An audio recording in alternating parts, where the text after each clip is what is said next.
Bonjour. Bonjour, alors nous sommes le jeudi 7 mai et donc je viens comme tous les jours depuis le début du confinement, quasiment tous les jours en fait, vous proposer un partage sur, sur la non-dualité, un partage sur l'éveil à partir essentiellement de l'enseignement de Douglas Harding.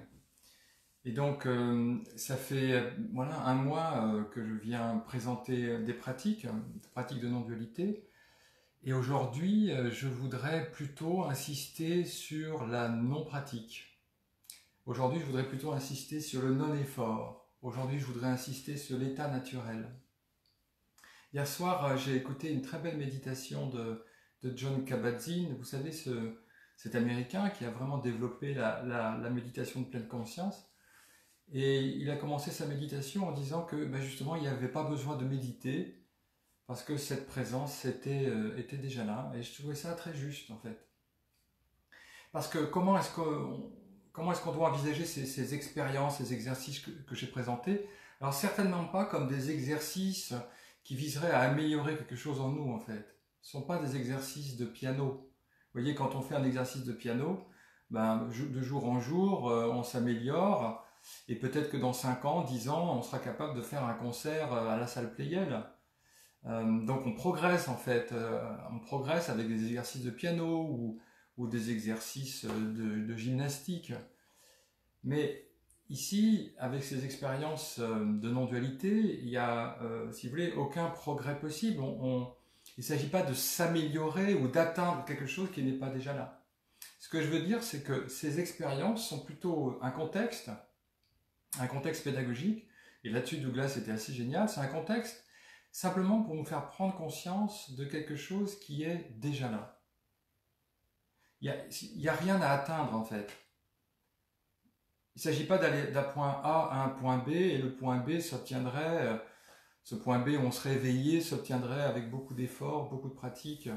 On ne va pas d'un point A à un point B en fait, on est déjà ici, on est déjà arrivé avant même d'être parti. Et c'est vraiment important de dire ça, parce que sinon, on peut se lancer dans une recherche spirituelle basée sur l'effort, basée sur l'idée qu'il y a quelque chose à obtenir, en fait. Et moi, j'ai fonctionné comme ça quand j'ai commencé la méditation zen. C'était très, ça demandait beaucoup d'efforts. J'avais vraiment l'impression qu'en faisant des efforts, j'allais arriver à un point, enfin, j'allais arriver quelque part, à un état qui n'était pas déjà là, quoi. Et en réalité, tout ça sont des illusions. Parce que si on parle vraiment d'éveil, l'éveil, c'est-à-dire la conscience, elle est déjà là. Non, vous êtes éveillé, vous êtes conscient, sinon vous ne pourriez pas m'entendre. Donc il n'y a pas à faire l'éveil, il n'y a pas à faire la conscience, c'est ridicule. On peut faire à manger, on peut faire la vaisselle, on peut faire un livre, on peut faire un examen, passer un examen, on peut faire des choses, mais on ne peut pas faire la conscience. On ne peut pas faire l'éveil. C'est déjà là en fait. On est déjà parfaitement éveillé, on est déjà parfaitement conscient. Donc ça me paraît important aussi d'insister sur cet état naturel, sur cette présence qui est déjà là en fait. C'est plutôt qu'un effort, c'est plutôt un repos dans cet état naturel. En sanskrit, le mot utilisé c'est sahaja, c'est-à-dire ce qui est déjà là, ce qui est naturel. Donc, il y a juste à rien faire en fait, hein, il y a juste à rien faire. Voilà, c'est juste prendre conscience de ce qu'est cette présence. Peu importe la posture aussi, hein, que vous soyez assis, que vous soyez debout, que vous soyez en posture de lotus, que vous soyez allongé, ça n'a aucune influence en réalité sur cette présence. Puisque cette présence est indépendante du corps, indépendante des pensées, indépendante des émotions, elle est toujours déjà là en fait. Et vous, je sais pas ce que ce message provoque chez vous, mais moi quand je l'ai entendu, en fait, soudainement, ça m'a vraiment soulagé, quoi. Parce que je me suis aperçu que toute ma vie, j'avais fait des efforts. J'avais fait des efforts à l'école, j'avais fait des efforts au collège, j'avais fait des efforts pour séduire les filles, j'avais fait des efforts au lycée, pour avoir le bac, j'avais fait des efforts en prépa, dans l'école d'ingénieur. Et je continuais sur le même rythme, je faisais des efforts aussi dans la spiritualité. Donc au bout d'un moment, ça suffit, quoi.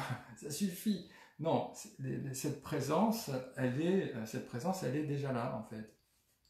Donc là, je suis en train d'écrire un livre sur la méditation. Je suis en train d'écrire un livre sur la méditation pour dire qu'en fait, on est déjà en état de méditation. Vous voyez, la conscience est toujours en train de méditer. Elle est toujours éveillée, en fait.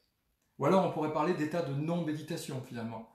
Dans le bouddhisme tibétain, dans le Mahamudra, l'étape ultime, c'est la non-méditation. C'est-à-dire que vous n'avez plus besoin de méditer parce que vous avez constaté que la présence est toujours déjà en état de méditation, c'est-à-dire en état de vigilance, en état d'ouverture, en état d'éveil finalement. Donc penser que par la méditation on va créer quelque chose comme la conscience, ça n'a pas de sens en fait. Ça n'a tout simplement pas de sens. Il faut être conscient déjà pour aller s'asseoir sur un coussin de méditation.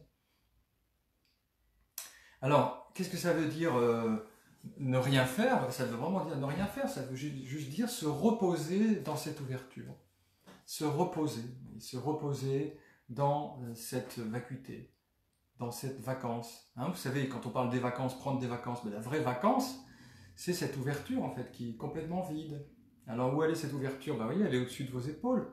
Vous voyez, prenez conscience simplement de cet espace au-dessus des épaules. Prenez conscience de cette ouverture. Voilà. On s'y repose. Vous voyez, vous ne créez pas cette ouverture au-dessus des épaules. Enfin, vous ne créez pas cet espace. On le constate, il est déjà là, tout apparaît dans cette ouverture, les formes, les couleurs, je vois le ciel apparaît, les pensées, les émotions, les sensations, les sons, tout apparaît dans cette ouverture, dans cette vacance. Et il y a juste simplement à en prendre note, à se reposer dans cette vacance. Finalement, cette voie-là, vous voyez, cette voie directe, c'est une voie pour les feignants en fait, hein. C'est sûr, c'est une voie pour ceux qui en ont assez de chercher, et qui en ont assez de faire des efforts, et qui veulent simplement trouver, ou simplement qui comprennent que c'est déjà là, que c'est déjà trouvé en fait. Donc là maintenant, je pense que vous pouvez constater, vous voyez, cette ouverture au-dessus de vos épaules, au-dessus de vos épaules entre guillemets, parce qu'elle est partout et nulle part. Voilà. Moi, je suis parfaitement conscient là de cette ouverture. Il y a mon corps qui apparaît dans cet espace, la pièce apparaît dans cet espace, ce téléphone, l'immeuble d'à côté. Je ne fais absolument rien.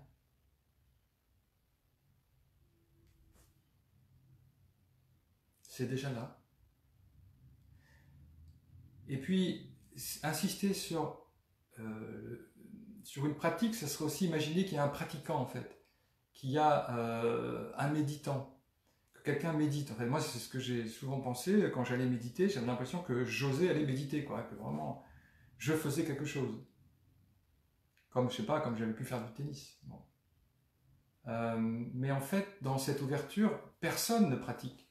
C'est pas quelqu'un qui fait l'ouverture. Vous voyez? C'est pas José qui est ouvert. C'est l'espace qui est ouvert. C'est la présence qui est éveillée. C'est la présence qui est ouverte, qui est spacieuse. Vous voyez? Donc ça, c'est important aussi. Il n'y a personne qui pratique. C'est pour ça qu'il n'y a pas de pratique. Et c'est pour ça qu'il n'y a rien à pratiquer. Il y a juste à se reposer dans cette vacance. Et c'est des vacances tous les jours après. Tous les jours. Parce que tout se passe dans cette immense ouverture, dans cet immense espace de vacances. Déjà parfait, déjà accompli. Vous voyez que vous soyez là, bon, voilà, mon corps est assis, voilà, l'ouverture est là. Si je suis debout, ça ne change rien. Je peux mettre, vous voyez, je peux mettre ma jambe ici sur mon autre jambe, le bras c'est toujours ouvert. Ça ne dépend pas du tout, je pourrais m'allonger, ça ne dépend pas du tout de la position du corps. Le corps apparaît dans cet espace, dans cette vacuité. Donc c'est juste être, il n'y a pas de pratique, il n'y a pas de méditant, il n'y a pas de pratiquant. Donc c'est sans effort. On se repose, okay, mais quel bonheur de se reposer dans cet être, parce que cet être il est plein, il est déjà parfaitement accompli en fait. Et donc on trouve la plénitude dans ce repos. Dans ce repos qui est un repos vivant, parce que c'est un repos éveillé en fait.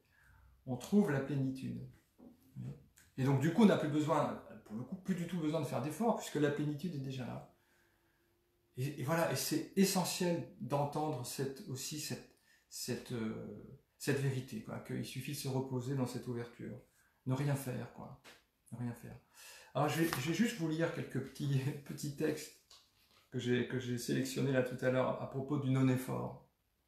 J'aurais pu citer des extraits de mon ami Franck Thérault, hein. Voilà, l'art de ne pas faire et de le faire bien. Alors voici ce que dit Douglas Harding. Cela ne demande pas du tout d'effort, n'est-ce pas? Cela demande plutôt de se détendre dans ce qui est établi à jamais. Et on se détend. Mais même détendre, c'est pas un effort, c'est juste, on se repose dans l'être. Comment pouvons-nous faire des efforts pour quelque chose qui se porte déjà très bien? Merci beaucoup. C'est lui qui écrit merci beaucoup. Oui, ça se porte déjà très bien, cet espace. Un peu plus loin, il écrit « La vertu lumineuse, le non-né », ça c'est une expression de Bouddha, le non-né, le Tao, le secret de la vie sans stress, l'immobilité absolue, la ligne de base, le bout du monde, quel que soit le nom que vous lui donnez, est en nous. C'est parfaitement évident dès le début. Et toute cette ambition spirituelle, tout cet effort mortellement stressant pour y parvenir est injustifié et ridicule. Voilà. Pourquoi? Dès qu'on essaie d'atteindre, dès qu'on essaie d'atteindre ce qui est déjà là, à la rigueur on le perd, quoi, puisque on vise quelque chose qui n'est pas déjà ici. Vous voyez que cette ouverture, elle est évidente dès le début, en fait. Alors, je dois citer un maître tibétain, Tulku Urgyen Rinpoche, qui est un maître Dzogchen, une sorte de Douglas Harding tibétain. Il dit ceci: demeurez dans l'état naturel. En voyant votre essence, voyant qu'il n'y a rien à voir, il n'y a rien à voir par là, dans l'espace. La pratique consiste simplement à rester dans l'état naturel. L'état naturel signifie sans technique, sans artifice. L'état naturel non fabriqué signifie que vous n'avez pas besoin de faire quoi que ce soit dans cet état. Je relis. L'état naturel non fabriqué signifie que vous n'avez pas besoin de faire quoi que ce soit dans cet état. C'est une pratique dans la non-méditation, une pratique dans l'état naturel, dans le fait de laisser être. Et même, je dirais, c'est une non-pratique. Juste un abandon dans l'état naturel, un repos dans l'ouverture. Et un autre maître tibétain, Shongyal Nakam Norbu, qui est décédé il y a 2-3 ans, que j'ai édité chez Almoura, dit ceci: voyant que toutes choses sont parfaites en soi depuis l'origine, on abandonne la maladie de s'efforcer sans cesse vers un but. Oui, c'est une maladie de faire ces efforts, cette espèce de conditionnement. Et demeurant simplement dans l'état naturel non modifié, la présence de la contemplation non duelle s'élève spontanément, demeurant simplement dans l'état naturel non modifié. Voilà. Et Long Shengpa, un grand maître tibétain du XIVe siècle, dit ceci, dans une anthologie que j'ai éditée chez Almoura aussi: dans l'esprit sans racine, pur depuis toujours, il n'y a rien à faire, et personne pour le faire. Quelle satisfaction! C'est lui qui écrit ça, quelle satisfaction! Vous voyez, il n'y a rien à faire, et personne pour le faire, quelle satisfaction! Donc moi, ça me paraît essentiel, ça, de réaliser que c'est déjà là, quoi. Qu'il suffit de se reposer dans cet espace, dans cette ouverture. Vous voyez, on peut faire les yeux ouverts, bien sûr, on peut faire les yeux fermés. Donc si je vous invite à fermer vos yeux, là, regardez, fermons les yeux un instant. Voilà, fermons les yeux. Voilà, et là, voilà, vous êtes présent, n'est-ce pas? Voilà, vous êtes présent, il y a la présence. Et dans cette présence, il y a des sensations. Dans cette présence, il y a des pensées peut-être, il y a des sons. Et cette présence que vous êtes, vous ne faites aucun effort pour être cette présence. Vous ne créez pas cette présence, vous ne fabriquez pas cette présence. Cette présence, elle est là. Elle est là, regardez comme elle est vaste. Elle n'a pas de limite. Elle n'a pas de forme, elle n'a pas d'âge. Rien ne lui manque. On ne peut rien lui ajouter. Cette présence est parfaite. Vous ne faites aucun effort pour être présent, vous ne faites aucun effort pour être cette présence. Être quelqu'un, ça demande des efforts, parce qu'il faut fonctionner avec la pensée et la mémoire, mais être cette présence, ça ne demande aucun effort. Voilà, regardez, voilà. Prêtez attention à cette présence, et juste abandonnez-vous à elle, reposez-vous dans cette présence. Dans cette présence qui est déjà là, avant même qu'on se mette à la chercher. C'est même pas une méditation. C'est juste constater que c'est déjà là. Cette présence ouverte, stable, éveillée.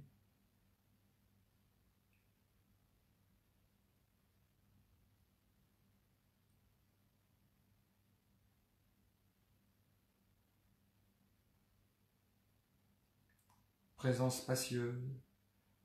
Voilà. Donc vous ouvrez les yeux et bien sûr vous n'avez pas disparu, la présence est toujours là, présence ouverte.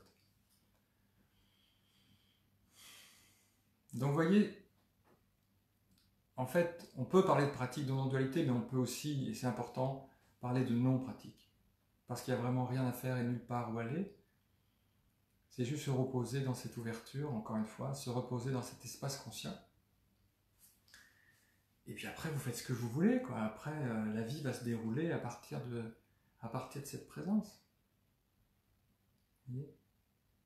Personne ne pratique la présence, en fait. La présence est là, et dans cette présence va apparaître votre personnage, votre individualité, vos actions, mais toujours en arrière-plan, il y a la présence. Donc, voilà, simplement, on se repose dans cette ouverture. Et qui est toujours là. Hein. Essayez de ne pas être ouvert. Essayez de fermer l'espace au-dessus de vos épaules. Allez-y. Comment vous allez faire? Même si vous fermez vos yeux, l'espace est toujours là, grand ouvert. Vous ne pouvez pas ne pas être cette présence. Vous ne pouvez pas ne pas être cette ouverture. Alors on peut l'oublier parfois, mais c'est pas grave, parce que de toute façon c'est toujours là.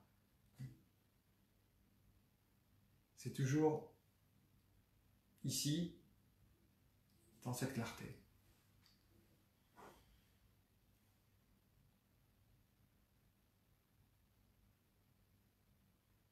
Que vous parliez ou que vous taisiez, c'est là.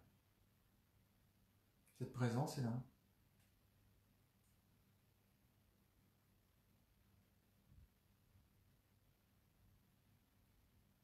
Et on ne médite pas quand on est cette présence. Vous voyez ? Pas une méditation. C'est juste la présence qui est. Avant les sensations, avant les pensées, avant les désirs, il y a cette présence.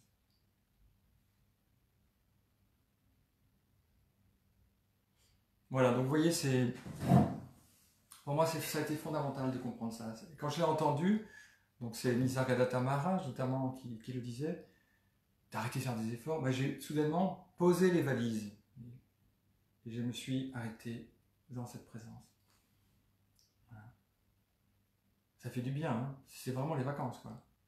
Ça n'empêche pas qu'il y aura plein d'actions qui vont surgir, vous allez même être beaucoup plus créatif, puisque cette source, elle est tout le temps en train d'être créative, elle est tout le temps en train de... Tout émerge d'elle, en fait, et tout retourne à elle. Donc ça ne va pas du tout bloquer l'action, au contraire, ça va libérer l'action. Mais sur un fond de totale immuabilité, de totale tranquillité. Et Douglas a raison de dire que c'est évident dès le départ. Vous voyez, cet espace au-dessus des épaules, c'est évident dès le départ. C'est même embarrassant finalement de se réunir pour partager ça, non? Tellement c'est évident. Voilà. Bon, écoutez, en tout cas, je suis très très heureux de venir partager ça avec vous aujourd'hui, quand même. Puisque, voilà, en parler avec vous, ça me le rend encore plus évident, je crois bien. Voilà. Donc, à bientôt. À bientôt. Merci beaucoup.